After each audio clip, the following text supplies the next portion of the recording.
E aí, beleza? Em 1957, no Colorado, Hope faz uma ligação em um orelhão no acampamento Alpine Lake. Ela explica que encontrou o número esculpido no gelo em seus sonhos estranhos. Quando tenta perguntar a identidade da pessoa falando com ela, tudo o que consegue ouvir é estática. O barulho de repente fica agudo e ela desliga. Em 1982, em Denver, Finney está batendo em um garoto novo que continua pedindo misericórdia. Mas ele não para até que sua irmã Gwen grite com ele. Depois Gwen pergunta a Finney o que aconteceu, e ele alega que o outro garoto começou. Acontece que Finney ganhou uma reputação de durão depois de derrotar um serial killer conhecido como o Sequestrador, 4 anos antes. Nesse momento, eles são abordados por Ernie, o irmão de uma das vítimas do Sequestrador. Ele convida Gwen para ir a um show com ele e ela aceita. Naquela noite, Finney não consegue dormir, então vai fumar lá fora. Ele continua lembrando do incidente traumatizante pelo qual passou e imagina o sequestrador parado em seu quintal. Gwen tenta ver como ele está, mas ele se recusa a falar sobre isso. No acampamento Alpine Lake, Felix chega com outras crianças esperando se divertir muito. No entanto, ele acaba correndo pela floresta quando o sequestrador começa a persegui-lo. Felix acidentalmente cai e o sequestrador aproveita a chance para matá-lo, abrindo seu corpo com uma faca. Felix é então jogado no lago e arranha a letra W no gelo. Nesse momento, Gwen acorda revelando ser um sonho dela. Enquanto um telefone toca, Gwen abre a porta da frente e acha que vê algo estranho do outro lado da rua. Ela volta a si quando Finney aparece, dizendo que ela estava sonâmbula de novo. Gwen tenta contar que teve um pesadelo, mas ele apenas a manda de volta para a cama. No dia seguinte, Gwen pesquisa sobre eventos sobrenaturais na biblioteca da escola. Outras garotas zoam dela chamando-a de bruxa. Quando Ernie aparece para trazer os ingressos do show, ele diz que acha legal Gwen acreditar em coisas assustadoras e mostra a ela as cartas de tarô que sua avó vende na loja. Ernie sabe que os sonhos de Gwen ajudaram a encontrar os corpos das vítimas do sequestrador, e Gwen se sente desconfortável com o assunto, mas Ernie garante que gosta de coisas estranhas. Depois da escola, Finney vai à loja e ouve um orelhão tocando. Ele atende e diz que não pode ajudar e desliga rapidamente. É então revelado que o telefone está quebrado. No acampamento Alpine Lake, Cal participa da maioria das atividades e faz muitos amigos. Uma noite na floresta, ele é perseguido pelo sequestrador, que o captura facilmente e o esquarteja com um machado. Algumas partes do corpo são queimadas, enquanto o resto é jogado no lago. O fantasma de Cal arranha a letra B no gelo ao lado do W. Então, Gwen é acordada por um telefone tocando. Isso confirma ser outro pesadelo. Ela sai e se choca ao encontrar o corpo de Cal no quintal. Confusa e angustiada, Gwen pega sua bicicleta e vai até a antiga casa do sequestrador, usando uma pequena janela para entrar no porão. Há um telefone preto ali e quando ela atende, ouve a voz de Hope no passado, numa conexão com o início. Gwen percebe que Hope teve os mesmos sonhos que ela, mas em vez de letras, os garotos esculpiram números. Ela quer saber mais, mas logo a estática toma conta da ligação, que cai. Quando Gwen se vira, se choca ao ver o fantasma do irmão do sequestrador. Ele avisa que ela não deveria estar ali. Enquanto a porta do porão se abre e o telefone começa a tocar. Alguém desce as escadas, mas é apenas Finney, que veio procurar a irmã. Gwen conta sobre a conversa com Hope, que acaba sendo a mãe deles quando jovem. Finney acha que foi só um sonho e cospe no chão antes de saírem. No dia seguinte, Gwen encontra um panfleto do acampamento Alpine Lake e sugere que eles se tornem monitores para investigar o local. Mas Finney se recusa. O pai deles, Terence, ouve a conversa e reconhece o acampamento Alpine Lake como um lugar onde sua esposa trabalhava. Ele também menciona que fechou em 1958 e que não gosta da ideia de acampamentos cristãos. Mais tarde, Gwen convence Ernie a ir ao acampamento com ela. Finney não gosta de Ernie, então decide ir junto para protegê-la. Depois de algumas horas dirigindo, eles chegam a uma área coberta de neve e veem muitos acidentes na estrada. Eventualmente, é impossível ver a estrada à frente, então Finney diz a Ernie para parar o carro. Ele correrá na frente deles para ficar de olho na estrada, e o carro só precisa segui-lo. Momentos depois, eles são encontrados por Mustang, que os guia para o acampamento usando uma lanterna. No acampamento, o trio encontra o tio de Mustang, Armando, que também é o gerente. Ele explica que as crianças não virão no dia seguinte seguinte porque não vão limpar as estradas até que a tempestade passe. A caminho da cabana, Finney vê um orelhão. Gwen é enviada para o quarto das meninas e Finney e Ernie vão para o dormitório dos meninos, ambos vazios pois ninguém veio, exceto a equipe. Gwen rapidamente adormece e tem outro pesadelo sobre o passado. Spike fazia parte da banda do acampamento e também foi morto. No gelo, ele adiciona a letra H ao lado das outras antes de seu rosto se partir ao meio. Nesse momento, Gwen acorda e ouve barulhos de arranhões debaixo da cama ao lado. Do lado de fora, Finney está fumando quando ouve o orelhão tocando. Ele começa a caminhar em direção a ele e o toque para, mas quando se afasta, recomeça. Desta vez, ele consegue alcançar o telefone, atende, diz que não pode ajudar e desliga. No entanto, o telefone toca novamente e quando Finney tenta sair, o toque piora. Ele atende novamente e ouve estática seguida pela voz do sequestrador chamando seu nome. O garoto desliga imediatamente, mas a porta da cabine se fecha e ele não consegue abri-la por mais que chute. O telefone toca novamente e Finney o chuta também, fazendo o fone cair. A voz do sequestrador então fala sobre o inferno ser gelo, pois nada queima como o frio. De volta ao quarto, Gwen decide verificar debaixo da cama e se horroriza ao encontrar Felix. Ela rapidamente se afasta apenas para ser tocada por Cal, cuja mão queima seu braço. Apavorada, Gwen tenta se afastar enquanto os garotos se aproximam e vê Spike se aproximando da janela para abri-la. Alguém aparece atrás dele e quebra a janela, fazendo-a cair, o que corta o rosto de Spike ao meio. Enquanto Gwen grita, a porta da cabine telefônica finalmente se abre. Finney corre para o quarto da menina e acorda Gwen. Ela tem um colapso, dizendo estar enlouquecendo. Então Finney faz o seu melhor para confortá-la. Depois de cuidar da marca de queimadura, Gwen se recusa a dormir sozinha e se junta a Ernie na cama dele. Ela ainda não consegue dormir e pede proteção contra os pesadelos. Ernie ouve e eles conversam sobre religião, criando um vínculo pelo fato de ambos virem de famílias muito devotas. Gwen explica que sua mãe também tinha sonhos estranhos e isso a enlouqueceu, então ela teme que o mesmo aconteça com ela. Ernie a conforta e o casal quase se beija, mas Finney os interrompe e os faz dormir. De manhã, Finney fica com raiva de Gwen por ela ter contado tudo a Ernie, mas ela ressalta que precisam de ajuda e mostra a marca de queimadura em seu braço, provando que não são apenas sonhos. Durante o café da manhã, Armando repreende Gwen por dormir no dormitório dos meninos. Ele pergunta ao trio por que vieram, já que não acredita que queiram ser monitores. Os irmãos mostram uma foto de Hope e Armando imediatamente a reconhece como uma monitora. Ele se lembra dela com carinho e fica muito chateado ao saber que ela desistiu 7 anos atrás. Armando diz às crianças para ligarem para suas famílias, confirmarem que estão bem e usarem o telefone do escritório. Quando Finney menciona o orelhão lá fora, Armando diz que não funciona há mais de uma década. Depois que ele sai, Finney conta aos outros que o telefone tocou na noite passada e que ouviu o sequestrador. De repente, o orelhão começa a tocar, então Finney corre para atendê-lo. A estática, seguida pela voz de um garoto dizendo que está frio e que eles não deveriam estar ali. Os 3 fantasmas aparecem ao redor da cabine, enquanto o garoto no telefone pede ajuda. Finney não pode vê-los e continua pedindo detalhes, mas os garotos não se lembram de muita coisa. Os fantasmas batem na cabine e só desaparecem quando Finney desliga. Mais tarde, Terrence recebe uma ligação de Gwen confirmando que estão bem. No entanto, ele ainda se preocupa com a nevasca, então liga para um amigo para pedir um limpa-neve emprestado. Enquanto isso, Gwen e Ernie encontram os funcionários Kenneth e Barbara e perguntam sobre livros de história do acampamento. Kenneth gentilmente explica que ele só tem os folhetos, mas Barbara é muito rude e crítica, porque Gwen dormiu com os garotos e xinga muito. Quando a dupla pergunta sobre os 3 garotos mortos anos atrás, Barbara responde que bons cristãos não discutem assuntos tão horríveis.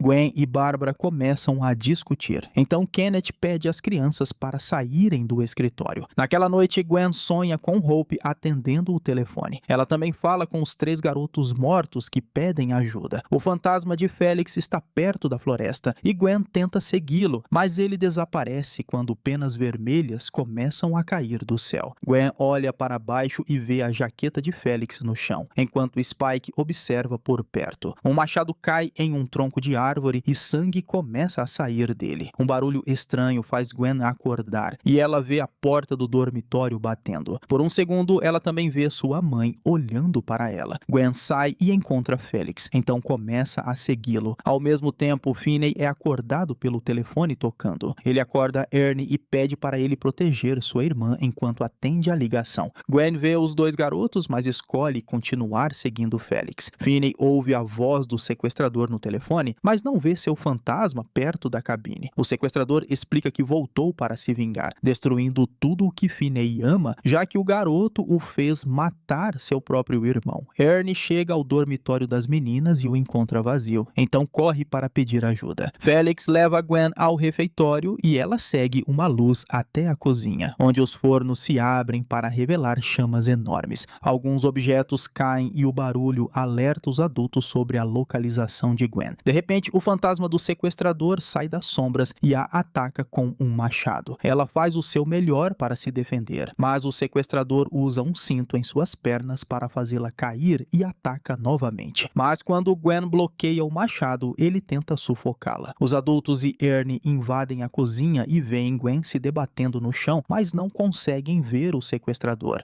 De repente, o corpo dela é jogado contra a parede e Finney ouve Bárbara gritando, então corre para a cabana. Gwen é jogada na mesa e girada no ar antes de ser empurrada em direção aos fornos. Ernie consegue agarrar suas pernas para impedi-la, mas quando os adultos tentam ajudá-lo, objetos voam das prateleiras para atacá-los. Mustang desvia deles e ajuda Ernie a puxar Gwen de volta. Nesse momento, Finney chega, então o sequestrador solta Gwen e desaparece. Depois que Finney acorda, Gwen todos se reúnem na capela e Gwen conta sobre os garotos que viu em seus sonhos. Armando reconhece as descrições, dizendo que nunca parou de procurá-los. Ele mostra uma foto do último ano do acampamento. Hope está entre os monitores e Finney reconhece o sequestrador na equipe. Armando, chocado, explica que ele era um cara da manutenção, apelidado de Wild Bill Hickok por usar um cinto de pistoleiro. Gwen percebe que as iniciais de Wild Bill Hickok correspondem às letras que ela viu em seu sonho e conclui que foi aqui que o sequestrador começou a matar. Armando notou que coisas estranhas começaram a acontecer no acampamento há 4 anos e Finney ressalta que foi quando ele matou o sequestrador, significando que seu espírito se libertou para voltar. Gwen teoriza que o sequestrador extrai poder do medo de suas vítimas, pois seus espíritos não estão em paz. Eles precisam encontrar os corpos dos garotos para libertá-los. A polícia nunca revistou o lago por estar congelado na época, mas Armando lembra que Bill tinha equipamento de pesca no gelo, então poderia ter feito buracos. O grupo concorda em ir ao lago pela manhã. Armando vai ao escritório pegar a foto do garoto e ouve um barulho. Ele olha para fora e vê um boneco de neve, mas acha que foi Mustang. Nesse momento, seu rádio começa a emitir estática, seguido pela voz do sequestrador. Ele o acusa de fazê-lo matar seu irmão. Armando retruca que ele não pode manter os garotos para sempre e as luzes se apagam. Ele pega uma lanterna, ouve um baque e se vira, encontrando a máscara do sequestrador feita de sangue e neve na janela. A voz no rádio ameaça machucá-lo e Armando responde que vão pegar os garotos de volta, chamando a voz de Bill. O sequestrador nega o nome com raiva e bate na janela antes de desaparecer. De manhã, o grupo revista o lago inteiro, mas infelizmente não encontra nada. À noite, Finney e Ernie dizem a Gwen que vão se revezar para vigiá-la enquanto ela dorme, para o caso de ter outro pesadelo. Ela então sonha com um entregador de jornal chamado Billy. Enquanto ele trabalha, o sequestrador o sequestra em sua van preta, revelando ser sua primeira vítima na cidade. Essa memória é vista por Hope em seus sonhos, e ela reconhece o sequestrador como Wild Bill do acampamento. No mundo real, Gwen começa a andar sonâmbula, mas Ernie a manda de volta para a cama. O sonho continua e Gwen observa Hope sair da cama. Ela segue sua mãe até a casa do sequestrador, onde Hope encontra uma criança no porão. Ela tenta sair para chamar a polícia, mas o jovem sequestrador a captura e a puxa para sua van. O fantasma sequestrador também aparece e faz Gwen entrar na van. Durante a viagem, ele explica que a trouxe por bondade, para que ela saiba a verdade antes do fim. A van para na casa de Gwen e ela vê o corpo de sua mãe na garagem. Acontece que ela não desistiu. O sequestrador a matou e fez parecer que sim. Gwen chora enquanto Terrence encontra sua esposa e desmorona. Quando o sequestrador pega seu machado, Gwen corre pela casa e sobe as escadas, acabando no porão dele. O telefone preto toca e Gwen atende, ouvindo Felix dizendo para ela se esconder. Ela corre para o banheiro e encontra um buraco na parede que leva a uma porta. Gwen bate nela, mas não abre, e o sequestrador corta seu braço com o machado. Isso a faz sangrar no mundo real também. Ernie vê e avisa os outros, mas eles não conseguem acordá-la. Eventualmente, Gwen consegue abrir a porta e sai para encontrar Felix. Ele fecha a porta enquanto ela corre para o lago, onde ouve seus amigos gritando seu nome para tentar acordá-la. Armando ainda está revistando o lago e finalmente encontra o corpo de Felix, então começa a quebrar o gelo. De repente, o orelhão aparece perto de Gwen e toca. Ela atende e ouve o sequestrador alegando precisar se defender de quem está tentando tomar o seu poder. Então, ele aparece atrás de Armando e começa a quebrar o gelo. Gwen quer ajudar, mas não consegue abrir a cabine. O gelo quebra e Armando cai na água congelante. Ao tentar sair, o sequestrador o empurra para baixo com o pé. Enquanto Gwen soca a porta da cabine no sonho, ela soca Finney no mundo real. O sequestrador quebra o vidro e usa o fio do telefone para sufocar Gwen. Ele também joga o corpo dela ao redor, fazendo-o girar como um peão no quarto. Sangue se espalha por toda parte antes que os garotos consigam segurá-la. Mustang joga água fria em seu rosto, mas isso também não a acorda. O grupo continua dizendo a Gwen para revidar. No sonho, Gwen ouve suas vozes no telefone e se concentra até a cabine explodir, jogando o sequestrador para trás. Gwen anuncia ter poder ali e dá uma cabeçada no sequestrador antes de acordar. Todos correm para o lago e resgatam Armando bem a tempo. Ele confirma ter encontrado Felix, então o grupo concorda em voltar pelos outros dois garotos pela manhã. Ao retornarem ao acampamento, surpreendem-se ao ver Terence chegar no limpa-neve. Finney está pronto para ir embora com o pai, mas Gwen se recusa, querendo terminar isso. Uma discussão começa e Gwen critica os dois por ignorarem seu trauma. Ela conta o que realmente aconteceu com Hope, o que os convence a ficar. O grupo passa o dia seguinte procurando pelos outros dois garotos, sem sucesso. De repente, Gwen adormece e o sequestrador aparece patinando no lago. Gwen tenta correr e cai no buraco, fazendo seu corpo real se molhar. O sequestrador acerta Kenneth com o machado e o arrasta pelo lago, o que também acontece no mundo real. O corpo de Kenneth atinge Bárbara e a faz cair, esmagando seu rosto no gelo. Enquanto o sequestrador corta Bárbara e Kenneth, Gwen vê barris debaixo d'água. Ela os chuta e encontra os dois últimos corpos. O sequestrador bate no gelo ao redor do buraco para quebrá-lo, e o cabo de resgate cai. Então ele pula para colocar o cinto ao redor do pescoço de Finney e começa a sufocá-lo. Terence pula na água e ajuda Gwen a trazer os barris para a superfície, enquanto Finney empurra o sequestrador. Gwen começa a rezar, o que finalmente liberta as almas dos garotos. No sonho, os corpos saem do gelo e fazem o sequestrador tropeçar, agarrando seu tornozelo. As três almas bloqueiam seu caminho, e Gwen bate em sua cabeça com o machado antes de remover sua máscara. O sequestrador surta até Finney aparecer atrás dele para esmagar repetidamente sua cabeça no gelo. Gwen corta a perna do sequestrador para libertá-lo da mão do esqueleto, e eles jogam seu corpo no lago, onde ele morre de vez, com os três garotos o empurrando para baixo. Quando Gwen acorda, ela beija Ernie. Mais tarde, no acampamento, Armando liga para as famílias dos garotos para dizer que finalmente encontraram os corpos. Gwen ouve o orelhão tocando e, ao atender, ouve sua mãe parabenizando-a por salvar as crianças. Hope assegura que os sonhos não são uma maldição e, depois de dizer que ama seus filhos, pede a Gwen para avisar Finney que Robin, o irmão de Ernesto, mandou um oi antes de desligar. Gwen passa a mensagem para Finney e os irmãos finalmente partem com o pai. Terminando assim o Telefone Preto 2, filme de terror e suspense de 2025. E eu espero você no próximo vídeo. Esse foi o Solucionando Filmes. Valeu, é nóis. Fui.